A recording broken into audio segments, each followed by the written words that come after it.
మనకి ఇచ్చారు. ఇది కృపాకాలము. ఈ కృపాకాలము ఏం చేసిందంటే మనకి దేవుని డోర్స్ ఓపెన్ చేసింది. కృపాకాలంలో అందరూ కూడా నిత్య జీవానికి పాత్రులయ్యారు.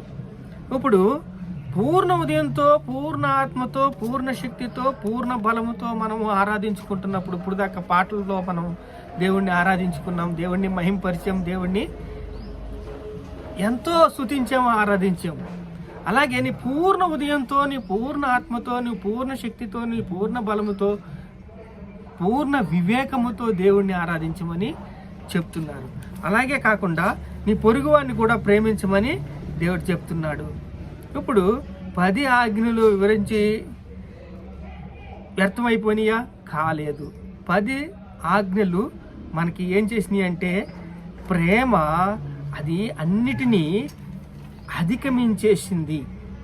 ప్రేమ ఏం చేసిందంటే ప్రేమ పొరుగువానికి కీడు చెయ్యదు. ప్రేమ కలిగి ఉండుట ధర్మశాస్త్రము నెరవేర్చుటయే. ప్రేమ కలిగి ఉండటం అంటే ఈ 2 ఆజ్ఞల్లో మనకి ప్రేమ కలిగి ఉండటం ఏంటో నేర్పిస్తుంది. ఈ పొరుగువాన్ని ప్రేమించటం నేర్పిస్తుంది, ఐక్యత నేర్పిస్తుంది, సహవాసము నేర్పిస్తుంది. ఈ సహవాసము, ఐక్యత, ఈ ప్రేమ ఇవన్నీ కూడా ఏం చేస్తాయంటే ధర్మశాస్త్రాన్ని నెరవేరుస్తాయి, ధర్మశాస్త్రాన్ని స్థిరపరుస్తాయి. ధర్మశాస్త్రాన్ని స్థిరపరిచినప్పుడు దేవుడికి ఆయన ఎంత ఆనందభరితుడవుతాడంటే ఆయన పరిశుద్ధుడు కాబట్టి మనల్ని కూడా పరిశుద్ధులుగా చేయాలని ఆశపడ్డాడు. ఆశని నెరవేర్చడానికి ఎంతో దేవుడు విజ్ఞాపన చేస్తున్నాడు, ప్రార్థన చేస్తున్నాడు. అలాగే ఇక్కడ మత్తయి సువార్త 5వ అధ్యాయం 17వ వచనంలో చూసినట్లయితే మనకి కనపడుతుంది. 5వ అధ్యాయము మత్తయి సువార్త 17వ వచనము.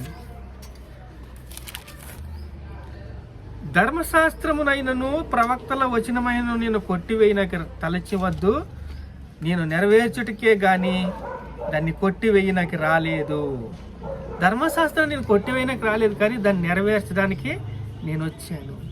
ఇప్పుడు ప్రేమ కలిగి ఉన్నప్పుడు, సహవాసం కలిగి ఉన్నప్పుడు, ఐక్యత కలిగి ఉన్నప్పుడు, సమూహంగా ఉన్నప్పుడు ప్రేమ విస్తరిస్తుంది. అలా ప్రేమ విస్తరించి ఏం చేస్తుందంటే ధర్మశాస్త్రాన్ని నెరవేరుస్తారు.